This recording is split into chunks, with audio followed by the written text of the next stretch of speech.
Olá, sejam muito bem-vindos ao nosso curso do Calibragem Missão de Deus. Eu sou Johanna Daniela, sou missionária da comunidade e é uma honra e um prazer estar aqui para falar para vocês um pouquinho sobre a missão de Deus. A gente não vai falar sobre missões nesse primeiro momento, mas de quando e onde tudo começou, né? Então a gente vai falar da missão maior, que é a missão de Deus. E sejam muito bem-vindos. A gente vai ter um curso de 4 aulas, então cada semana você vai receber o link para uma das aulas. Espero que vocês gostem. Se tiver dúvidas, podem me mandar. Se tiver alguma sugestão, também pode me mandar. E vamos juntos nessa caminhada. Então vamos começar, né? E eu gostaria de fazer uma oração para que a gente começasse. Louvado seja o teu nome, Deus, porque o Senhor é o dono da história. O Senhor é o dono das nossas vidas e é só pelo Senhor que vivemos, é só pelo Senhor, ó Pai, que queremos viver. E que a nossa vida seja um hino de louvor a Ti, que a gente possa Te adorar todos os dias, esperando pelo Senhor. Nos ajuda nesse curso, abre as nossas mentes e os nossos corações para que a gente aprenda do Senhor. Acima de tudo, em nome de Jesus. Amém. Então vamos começar, né? De fato. Então, a gente vai falar de um assunto muito interessante. Eu gosto muito de falar sobre a missão de Deus, de estudar sobre isso. E eu quero compartilhar um pouco do que Deus tem me ensinado, do que as Escrituras têm me ensinado sobre isso. E falar sobre isso é apaixonante, né? É maravilhoso quando a gente pensa que o Senhor Deus Todo-Poderoso se preocupou e ainda se preocupa com o ser humano, a ponto de traçar um plano missionário de restauração e salvação. Então, eu gostaria de começar esse primeiro encontro falando sobre o que é missão. É importante fixarmos na nossa mente que a gente vai falar, como eu disse no começo, sobre a missão de Deus e não sobre missões. Que há uma diferença de significado que a gente vai falar mais para o final e talvez num segundo módulo. Por enquanto, a gente vai se concentrar nessa primeira parte, que é a missão de Deus. Então, Deus, ele tem um plano traçado. Um plano de resgate do ser humano, né? Do ser humano e da sua criação. E a missão de Deus, ela começa antes da criação do mundo, quando ele resolve criar todas as coisas. Seu propósito é a sua própria adoração. Por isso que Deus criou o mundo, os animais, para que ele fosse adorado. Então Deus cria todas as coisas, como a gente vê no início de Gênesis, né? E é interessante lembrar a forma como Deus criou todas as coisas. Enquanto tudo, né? Então a gente vê lá em Gênesis, né? E haja luz e houve luz. E todas as coisas que Deus foi criando, ele foi usando o verbo haja, né? E houve, haja luz e houve luz. E isso é muito interessante, porque quando a gente pensa na criação do homem, foi diferente, né? E não foi haja homem e houve homem, mas não, Deus pegou com as suas próprias mãos, colocou no barro e formou o homem. Que privilégio, né? Que grande privilégio a gente ser formado pelas próprias mãos de Deus. Então, a gente foi formado à imagem e semelhança de Deus pelas próprias mãos do Criador. Isso é um privilégio enorme. Nenhuma outra coisa, nada além do ser humano foi criado pelas próprias mãos de Deus. E é muito interessante, né? Quando eu fico pensando nisso, um dia eu tava tendo aula na pós-graduação e aí o professor tava contando sobre o movimento das ondas do mar, né? E quando Deus criou quando a gente lê Gênesis, né? Deus criando e haja e houve, e separação da terra, das águas. muitas vezes a gente não se dá conta da grandiosidade, né? Parece que é uma coisa muito simples. E aí ele estava falando sobre o mar, né? A gente vê o mar, a gente sabe da grandeza do mar, mas a gente muitas vezes não pensa o quão grande é, né? Apesar de sabermos que é grande, a gente não pensa o quão grande é. Então ele estava falando sobre as ondas do mar, né? Como que as ondas são formadas e como que as ondas tem relação com a lua, né? Então a atração da lua sobre a terra faz com que a maré suba ou desça, o movimento das ondas quando ela quebra e bate, o que ela provoca, ela oxigena também as águas do mar, e isso tudo é muito grandioso, né? Então cada pequena coisa que a gente vê foi feita por um Deus criativo, um Deus poderoso, um Deus que fez tudo isso para que a gente usufruísse, e não é uma coisa simples, assim, todas as coisas que vemos, ela está cheia e permeada de detalhes e de coisas muito bem pensadas por Deus, muito bem elaboradas por esse Deus tão criativo que a gente tem. E aí quando a gente vai para o ser humano, a gente também, nós somos uma máquina que, quando você estuda anatomia e a gente vê como que funciona o nosso corpo, gente, só o nosso Deus poderia fazer isso. Tudo tão perfeito, que funciona de forma tão perfeita. E que a gente valorize isso, né? A criação de Deus, a nós mesmos como criação de Deus, feito a sua imagem e semelhança. Isso é muito grandioso. E é isso que nos torna, né? Ser criados pela mão de Deus é o que nos torna diferentes, a nossa maior diferença, né? Entre o ser humano e todas as outras coisas criadas.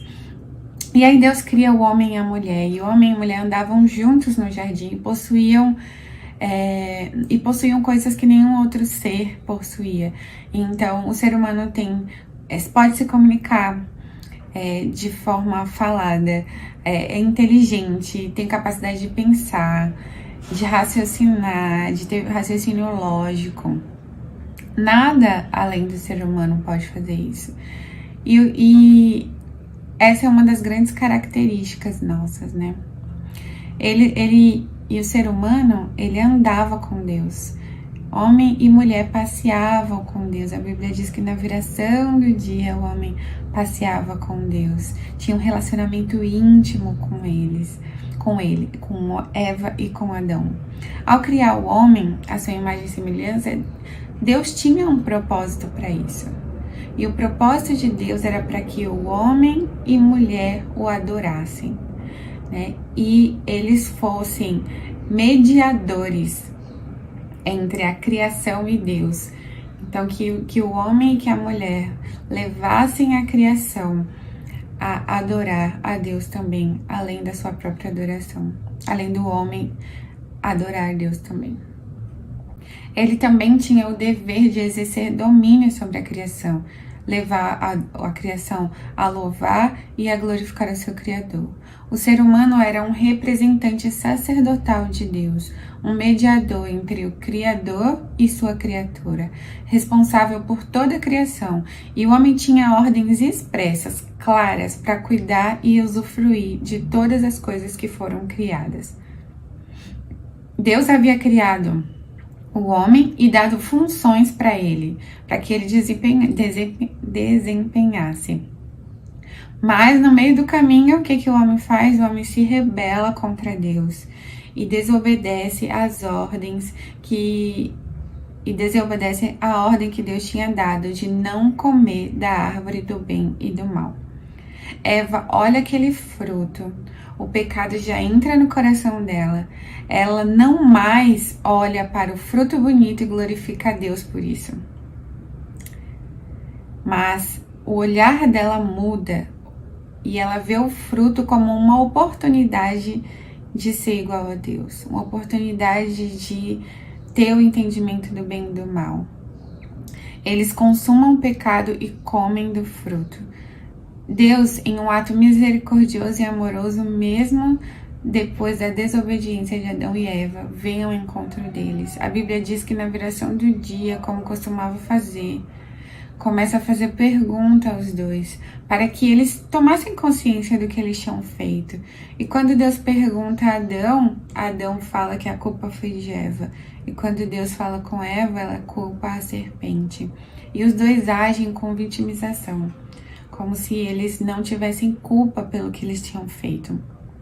Isso não acontece com a gente hoje, irmãos. Adão e Eva, até quando pecam, a culpa é de Deus ou do diabo. Pra gente usar um exemplo prático pra gente nos dias de hoje, quando a gente é criança, normalmente quando a mãe fala, quem fez isso? O nosso ímpeto primeiro é de dizer, não fui eu, a culpa não foi minha. A gente é assim, né? A gente é assim, quando a gente age pelo pecado, a nossa primeira reação é colocar a culpa no outro, dizer que não, foi sem querer, não era bem assim. Nós somos assim, infelizmente. E o ser humano desobedeceu, pecou e com a queda ele se escondeu e se afastou da presença do Criador. Essa atitude de pecado e desobediência do homem gerou consequências terríveis no relacionamento com Deus, na criação e no modo de viver.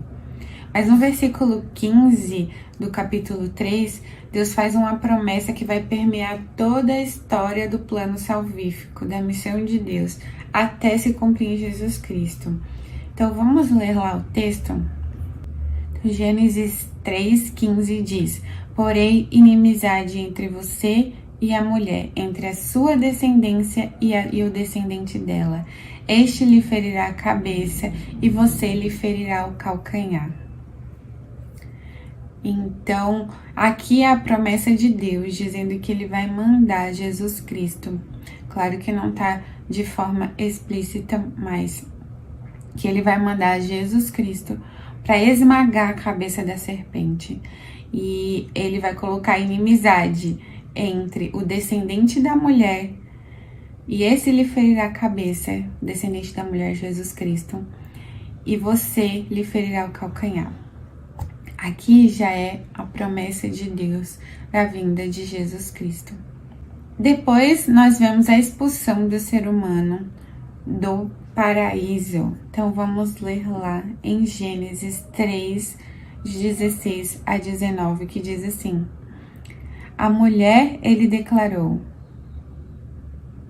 Isso ele tá falando antes de expulsar, né? Então Deus tá falando o que vai acontecer com a mulher, falou o que ia acontecer com a serpente, agora ele vai dizer da mulher e de Adão. Então a mulher lhe declarou, multiplicarei grandemente o seu sofrimento na gravidez, com sofrimento você dará à luz filhos, seu desejo será para o seu marido e ele a dominará. E aí ao homem ele diz, e ao homem declarou, visto que você deu ouvidos à sua mulher e comeu do fruto da árvore da qual eu lhe ordenara que não comesse, maldita é a terra por sua causa. Com sofrimento você se alimentará dela todos os dias da sua vida. Ela lhe dará espinhos e ervas daninhas, e você terá que alimentar-se das plantas do campo. Com o seu suor do seu rosto você comerá o seu pão, até que volte à terra, visto que dela foi tirado, porque você é pó e ao pó voltará. Que forte, né, irmãos? Se você pensar que Deus criou todas as coisas para que o homem usufruísse, e tudo era perfeito. Não tinha ervas daninhas, não tinha espinhos, o homem não tinha que lavrar a terra para poder comer, para poder se alimentar. E a partir daí, do pecado do homem, a criação toda sofre e padece. Então, o pecado de Adão e Eva contaminou toda a criação. E então aqui fala que ele vai ter que lavrar a terra, que a terra vai dar espinhos e ervas daninhas. Aqui fala espinhos e ervas daninhas. E que ele terá que comer do suor do seu rosto, porque ele ia lavrar a terra e ele ia ter que comer a partir desse esforço que ele fizesse, até o dia que ele morresse e voltasse a ser pó de novo. E aí, então, eles são expulsos do paraíso. Vamos ler essa passagem também, que está em Gênesis 3, de 22 a 24. Diz assim: Então disse o Senhor Deus: Agora o homem se tornou como um de nós, conhecedor do bem e do mal. Não se deve, pois, permitir que ele também tome do fruto da árvore da vida e viva para sempre. Por isso, o Senhor Deus mandou embora do jardim do Éden para cultivar o solo do qual fora tirado.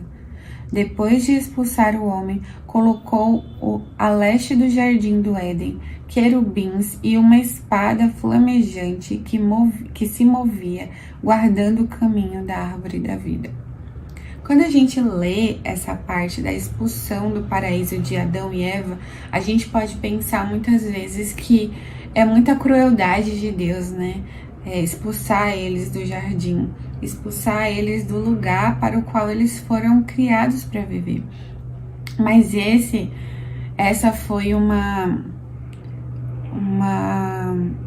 ato de amor de Deus, porque o homem desobedeceu e comeu do fruto do bem, de conhecimento do bem e do mal. Então, quando ele comeu esse fruto, ele abriu os olhos para isso. Então, ele pecou e foi contaminado com o mal. Então, se o homem comesse também, depois de ter pecado, da árvore da vida, ele não mais teria salvação, né? Então, ele viveria em pecado eternamente.